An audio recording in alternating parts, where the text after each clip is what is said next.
Hey everyone, how you doing? It's Eric Hamilton, Guaranteed Rate. Wanted to send out a video and just talk through current market conditions and just kind of what to expect moving forward here in the second half of the year.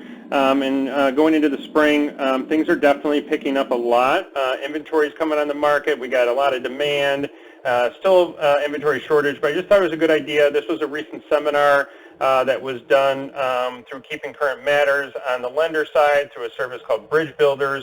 And I thought it was important enough to get it out right away. So I just wanted to kind of share everything and just kind of talk through, different, data here to help you moving forward. So just wanted to kind of share everything. So the three things we're going to cover is the state of low inventory across the country, forecasted home price appreciation, and the benefits of home ownership. Okay? So again, very important stuff to be talking with every borrower. And I would look at it this way. The more transparent we can be with our clients, I've been saying this a lot, they're not aware of how strong the market is. They're not aware of how the value of their home has gone up considerably. They're not aware of how quickly their home's going to sell. And they're definitely not aware of the state of inventory. They just hear bits and pieces, but there's not a lot of news out there that's positive nowadays.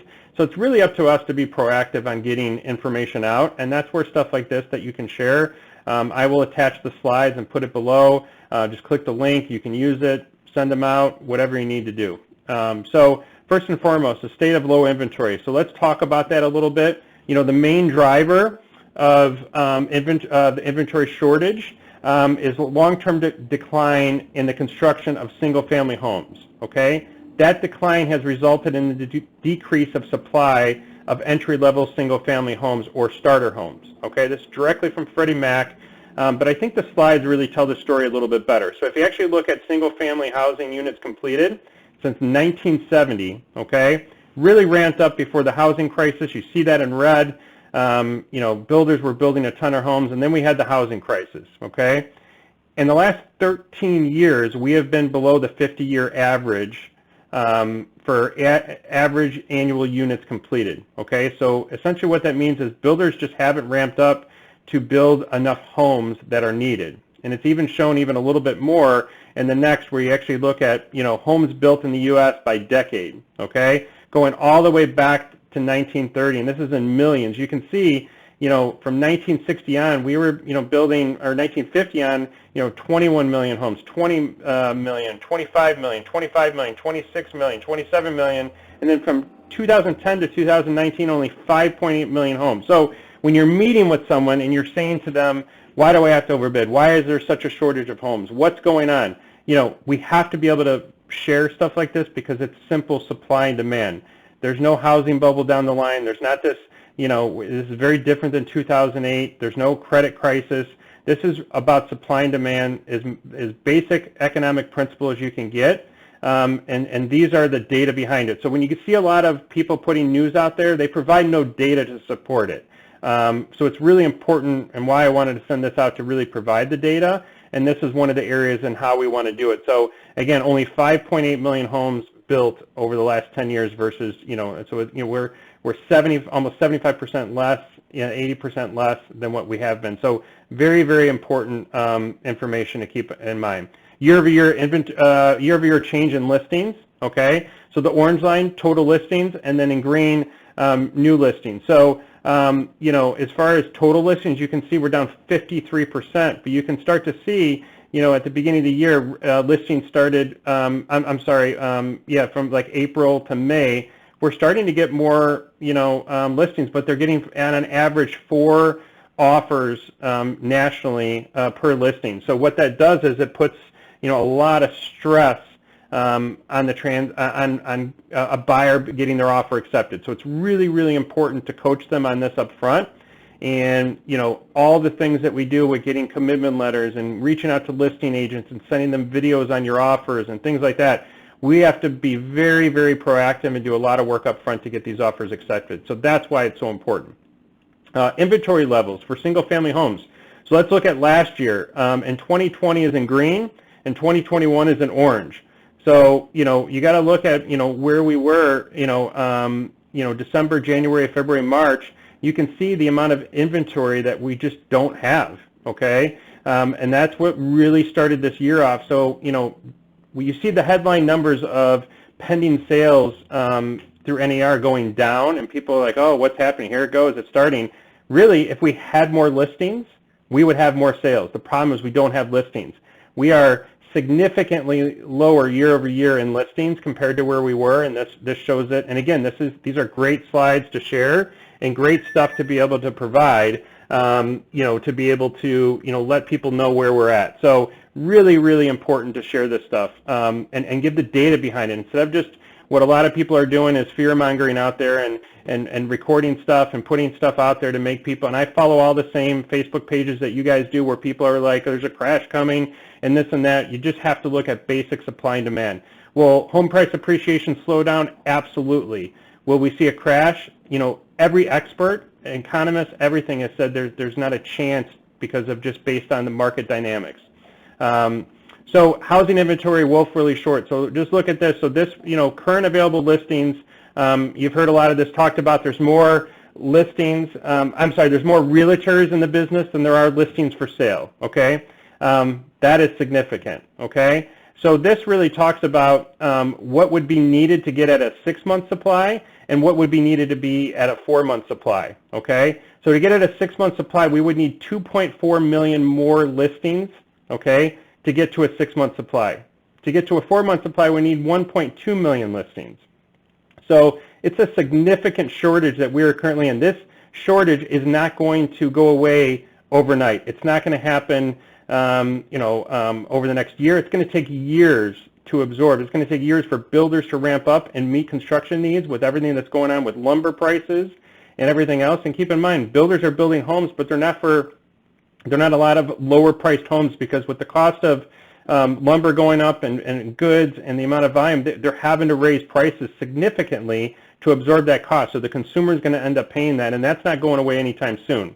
So, when will the U.S. housing inventory grow again? Okay, so if you look at a survey in all economists, okay, second half of 2021 is 43% of all of them say that. And the main reason why is this. We're going to have a opening of the economy, and it's already started, and we're already starting to see it. And you can drive by Home Depot, you can drive by anywhere, restaurants. I was going through a couple very popular restaurants, and parking lots packed. People are getting out and spending money again. What that also means is people are going to, the people that have held off on listing their home are going to start thinking about moving. Rates going up is going to spur people to go. People getting vaccines. So a lot of the people that were worried about moving forward because of not having a vaccine now are fully vaccinated, and they're going to start deciding to move forward. So we're going to see a very busy second half. So the second half of this year is probably going to be a lot busier than the first half because of that. Okay, and there's a lot of market dynamic reasons why, but the main thing is people are going to feel a lot more comfortable as the economy opens and feel like they're going to be able to get kind of back in the game a little bit and be able to move forward. So you're going to see a lot of baby boomers that have been putting off downsizing. There's a lot of pent-up seller demand that's going to hit the market. Is it going to cover? Is it going to absorb everything that we need? Absolutely not. Okay, but it's going to help, and that's going to be a big help for all of us. Lawrence Young came out last week or 2 weeks ago. It's not a housing bubble. It's simply a lack of supply. That's it. We can't overcomplicate this when you look at the data. So forecasted home price appreciation. Another thing to have a conversation with, a lot of buyers, they're like, oh, I don't want to overpay. I don't want to overpay. I don't want to overpay. Well, you got to think about what's the cost of waiting, okay? If prices continue to go up, which, pretty much every, MBA, Fannie Mae, Zelman & Associates, Freddie Mac, NAR, Realtor is predicting, an average of 6.8% for all forecasts. Now, obviously, we saw double-digit growth. That will slow down a little bit. And that's okay because we need it to slow down to be more sustainable. Obviously, in other markets are a lot more. There's some markets that aren't as crazy. On the coast, you're going to see a lot more. Florida, New York, California. Things are going up. Arizona, Texas. All those areas are going to be a lot higher than some other areas. But it's still a very important topic to discuss with your buyers because if what's the cost of waiting? If rates continue to go up, okay, and home prices continue to go up, and we don't get the inventory to get to over 6 months, we're never going to kind of have that opportunity to buy at a lower sales price or at a lower interest rate. So the cost of waiting is something that we really have to talk about. So house price appreciation on a year-over-year basis increased to a 15-year high. So certainly that makes housing seem less affordable, but we have to consider the impact of mortgage rates. While mortgage rates have trended up in recent months, they are still at historic lows. So relative to 1 year ago, housing actually is still more affordable. So think about that. Relative to 1 year ago, even though home prices are going up, because rates are lower, it's actually still more affordable, and that's really thanks to the low mortgage rates, okay? This puts it in perspective. If you look at January of this year, okay, a $300,000 house at a rate of 2.75, and that's where we were when we started the year, you can see the payment of $1,216. At the end of the year, okay, if home prices were to go up, okay, and interest rates were to go up, and keep in mind that 3.75 number, the reason why that's important is prior to COVID, 3.875 was kind of where rates were, 3.75, 4%, somewhere right in there, okay? The market is going to try to go back to those levels at some point, okay? Because as, people get vaccinated, as the economy opens up, the whole reason why rates went lower was because of COVID. So if you take COVID out of the equation and the economy starts to recover, and the Fed has already said they're going to keep pumping money into the economy, rates are going to move higher. All the money that the current administration is pumping into the economy with, infrastructure bills and, Family Leave Act, all those things are going to cause rates to go up because they cost money and they have to issue bonds in order to fund them. So all those things are going to affect rates. So let's just say they go up, a point, okay? That's a difference of $242 a month and $87,000 over the life of the loan. And if $10,000 in purchase price represents about $33 a month, okay, that is like $80,000 in purchase price that you've lost in affordability by waiting. So, we're going to be in an environment where, interest rates and home prices are going higher. That is going to be a much harder conversation to have with buyers. So it's very, very important, okay, very, very important we make sure we have customers understand the cost of waiting. And when they're upset about paying an extra $10,000 above list price, this is what you want to show them. This is the slide that you want to show them, that, there's plenty of people that when they understand the cost of waiting and they have an idea of what that represents and what that's going to look like, it's going to make it a lot easier. And I would argue you want to have this conversation before you get in an offer. So, a buyer consultation or a listing consultation should include some of these slides to go through and talk about the market to avoid being in a position where, they just stumble at the 1 yard line because they just can't understand why they need to go higher, or why they have to have appraisal contingency waived, or why they have to buy a home as is. It's a much easier conversation to have up front, and I highly recommend that. So if you look at where rates have been since 2016, you can see 2018 was the peak, over the last, quite some time. And you can see in 2021 we went all the way, or 2020 and 2021 we went all the way down. The lighter blue line is where rates are expected to be, and that little red arrow at the bottom is where we are today, okay?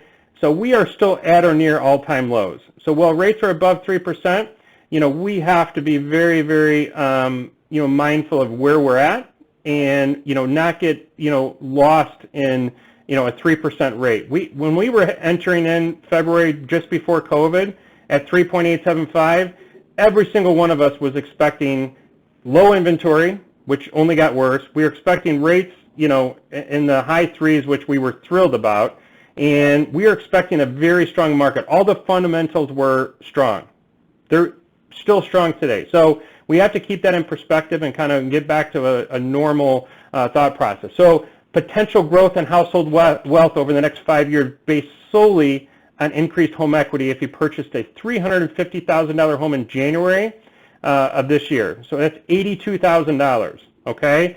So January 2021 to January 2026, if you take all the data and you put it into a formula on appreciation of what they expect, and we're just using averages of all economists, so it's a conservative average.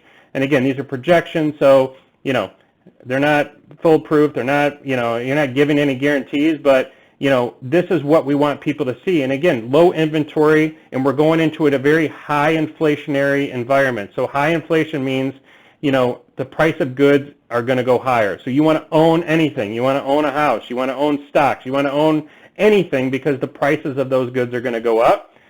Buying a home and real estate is very good in high inflation, and we haven't had really any environment over the last 10 years prior to 2008 of inflation. It's been missing, but we're going to start to see it with the Fed putting all the money that they are into the economy. So lastly, the benefits of homeownership. We all know this, but it's important to note, you know, the 2021 State of the American Homeowner Report that was just done, 91% say they feel secure, stable, or successful owning a home. 70% feel emotionally attached to the home that they've kept them safe over the past year, and 51% call it a key part of life. Remember, everything's changed post-COVID. The past year has brought on dramatic events and sudden changes in the economy and real estate markets. Through the many ups and downs, housing markets have provided a refuge from the crosswinds. For many Americans, home has become not only a shelter, but also a workplace, a school, a gym, production studio, a virtual meeting venue, taking on many roles. In the process, many people discovered that the home they had chosen no longer fits their need, leading to a surge in demand for real estate across the country. This is where we are today. These are the conversations. This is why we have to reach out to our database. This is why we have to make sure we're in contact with everybody, because they're looking, you know, possibly to move, and we have to get in front of them as soon as possible. Home sales forecasted to increase nicely in 2021 and do well in 22. So look at this. So, you know, in 2020, even with 3 months off, you know, total home sales totaled 6.5 million. And we're expected, you know, from Fannie, Freddie, and MBA, all are expecting total home sales between 6.9 and 7.3, you know, so a significant increase. And again, look at that next year. You know, lowest projection is 6.5 and highest is 7.5. So everybody's predicting the housing market, you know, because of demand, okay? And, you know, hopefully, you know, rates will remain, you know, low as long as possible. But keep in mind, as rates start to move up, that creates demand as well, because people don't want to miss out. So we're going to have more than enough time. So, you know, this is something that, you know, keeping current matters, and, you know, our side and bridge builders always talk about is, you know, being, you know, kind of that trusted advisor. So now more than ever, you know, it's a perfect time to establish a reputation as a trusted advisor. Enhance your credibility by responding to questions that need answered in your advice you are sharing. So again, I talk about this all the time. I call it, you know, the year of the professional realtor and professional advisor. You have to be able to provide more value. You know, you sell the house twice. You sell the house when you list it, okay? But then you also sell it to the appraiser. And, you know, I'm dealing right now with people that are trying to sell their house on their own, and they're having a ton of issues, okay?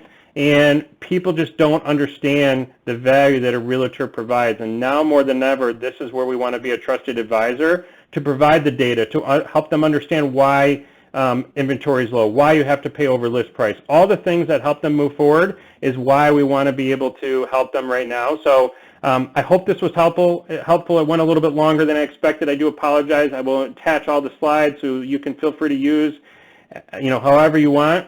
If you have any questions, feel free to reach out. My team and I will be around, as always, 7 days a week, 7 in the morning to 11 o'clock at night. So thanks again, and we really appreciate the time to share this with you. Thank you.